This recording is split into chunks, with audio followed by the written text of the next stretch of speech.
What up, Remmorii Squad? Welcome to week 5. We're finally caught up. Let's go. I'm so excited. Let's hop straight in. First question, how many days this week did you do your morning pages? 7 out of 7. Are you starting to like them at all? Yeah, definitely. Same thing that I said in my last video. It's been super helpful, been super impactful. Really loving the process. The next question it asks within this block of questions is, have you discovered the page and a half truth point yet? So I think what it's trying to say is like it starts to show its magic after you start writing a page and a half, and that's so true because I feel like whenever I hit a page and a half, I'm like, oh, I feel like I'm running out of things to say, and suddenly I just get into a flow, and by the time I get to the end of the third page, I still have more to say. So I have noticed that. I was writing in my journal today, sorry, not my journal, my morning pages today, that this is taking so long to get through a page. And I wrote a page and a half, and I just boomed through the rest. And I just kind of got lost in the flow. So I have actually noticed that, and I noticed that today specifically, and I wrote about it, which is kind of crazy that they mentioned it. The only reading that I did for the reading deprivation was this, the artist way, and I did that just now so that I'd be able to record this video and then do the task. And I want to make sure that any task that it asked me to do, that I would be able to do them prior to. Because last week when I did week 4, I didn't know that we had to do the reading deprivation tool. So I had finished all the reading late. I finished recording on Friday, then I read the task, and I was like, oh, this week I was supposed to be doing the reading deprivation. So I did week 4's reading deprivation within week 5. Luckily, in week 5, there was nothing for me to do, like the reading deprivation. But the new practice that I'm going to start doing is, like, once I finish doing the check-in, is to read the next week's chapter. So right now, I'm caught up. This week's chapter was about recovering a sense of possibility of things that could happen. And I guess one of the other questions was talking about synchronicity and, like, what was it? And I think there's been many moments of synchronicity in this past week of like seeing people that I'd been thinking about at events, or like talking about opportunities and job opportunities and that coming up in conversation or meeting people, or like I saw somebody that I haven't seen since I was 14 in the mall yesterday when I was doing my artist date. Like that was a moment of synchronicity. I did my artist date this week. I was drawing, I was sketching throughout doing my artist date. And I did it in the mall, and it was very interesting because the point was not perfection. The point was just to draw and get the work out. So that was pretty fun and pretty cool, and I haven't drawn in a long time, so that was a cool experience. And I did it in a mall because I was in the vicinity, and I've never explored that mall before, so now I have a good understanding of it. And the second question within, did you do your artist date this week? I did. Have you had the experience of hearing answers during leisure time? Ooh, that's a good question. I think I've experienced answers throughout morning page. My memory card ran out of storage, so let's get back into it. What I was saying was that I've been getting answers from life throughout my morning pages more so than just in my leisure time. I would get information and downloads in my leisure time, but I wouldn't often ponder on them. And I think because during the period of time when I would be getting these thoughts, there would be a lot going on, so I wouldn't always remember stuff, but stuff that did stand out I would write down. Like, I've been writing down different points that will arrive to me that are like answers or like helpful captions, not captioned, helpful thoughts that just come from me, and I know they're not from me, they're from source. Like one thing that I got from source when I was doing this was through morning pages, but the line came, when your head is down, you can't see people's judgment of you. So that was very helpful to just continue to create and being the act of creating and not necessarily worrying about what people are thinking about you. So to answer that question, a lot of insights that I've been getting, a lot of answers I've been getting is through the morning pages.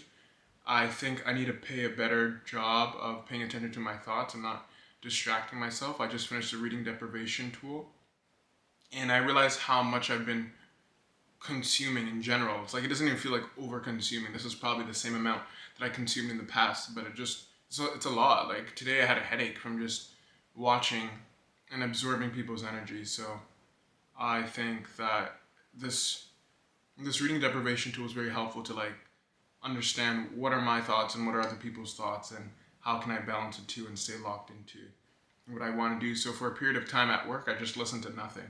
Usually I'll listen to music or something, but like no stimulus, because I just wanted to be in tune with my own thoughts, to be able to hear these answers that the book's talking about. What did you do for your date? How did it feel? Have you taken an artist date yet that felt adventurous? So as I mentioned, I was sketching through Von Mills, and basically the practice was just to sketch, to draw, to draw. I knew that I was going to be good, and I used to hate drawing because I was very perfectionistic with my drawing. I would want everything to be perfect, otherwise I'd keep erasing and stuff. So I purposely didn't bring an eraser, and I only used a pencil and just sketched over my mistakes and turned it into whatever it was meant to be. And I tried not to make too much of it and just like let the drawing be and kind of enjoy the process of drawing for the drawing itself, not necessarily because of what I want it to be or what I think it should be. And it felt very liberating. I kind of was relying on open seats that are available. So I would do a walk through the mall and do laps. And if I found a spot that was central and it was vacant, I would go sit there and draw the scenery. And so there was a lot of people in the mall that day and a lot of seats were taken. So I would just use that as a practice to stay mindful, to stay open.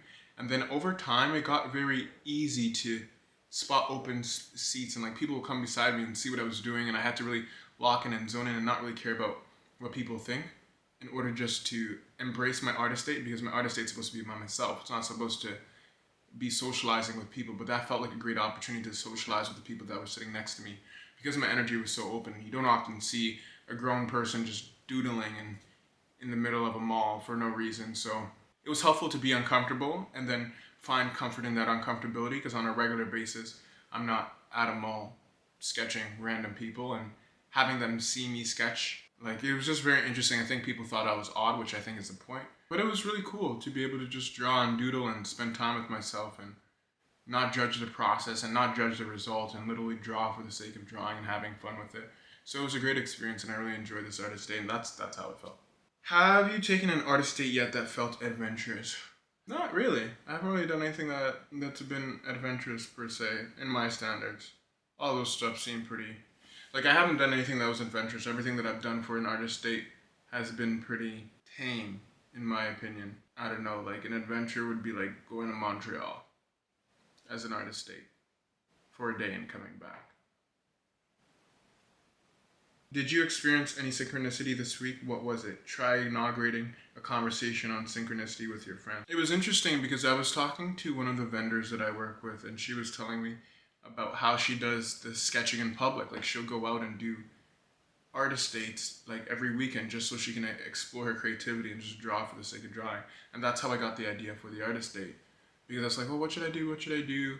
And it just came up in conversation. She was talking about creating and like that's just what she does. She doesn't call it an artist, that's just what she does to recharge and to create. And I thought it was interesting because I was looking for an answer to know what to do for my artist date, and she provided one. Another synchronicity that I kept coming into, and I keep coming into, is my girlfriend messaged me and she was saying something about finding the calm in the storm. I think we were talking about the rain. And I was like, today isn't the greatest day. This was on the day of the summer party, I believe, or it was on the day of the boat party.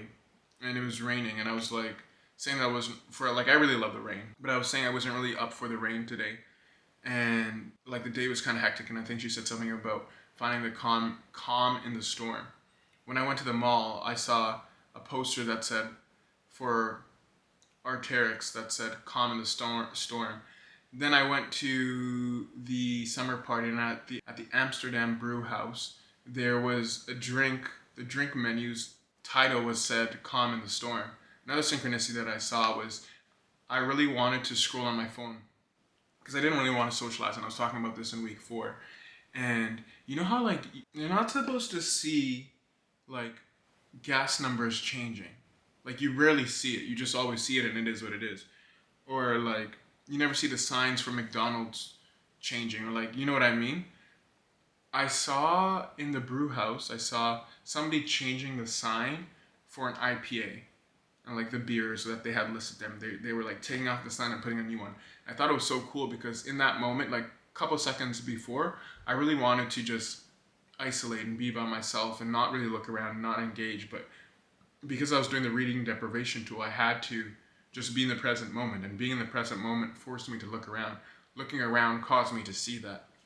So I thought that was really cool. Also, in terms of synchronicity, I keep seeing similar types of cars that I want. Yeah, so I have experienced a lot of synchronicity throughout the week, and like more and more with each week, which I find very interesting. Yeah, so and sorry, I just wanted to add to that synchronicity point that the vendor that I was talking to, I did tell her about synchronicity and about this practice and how I thought it was cool that she brought it up and like we were in sync. And I thought that was super sick. Were there any other issues this week that considered significant to your recovery? Describe them. I don't believe there were any other issues that I found significant to my recovery. I don't think so. Yeah, I got nothing. Well, thanks for listening. So glad this check-in's over. I'm glad that I finally recorded this. So happy. Thanks for I don't even know what to say, but have a great day. Like, comment, subscribe, share. Really appreciate your support and your help. Leave any comments or questions you have about this process, about this book. The Artist's Way, it's been a really cool process. Thanks for your time. Have a wonderful day.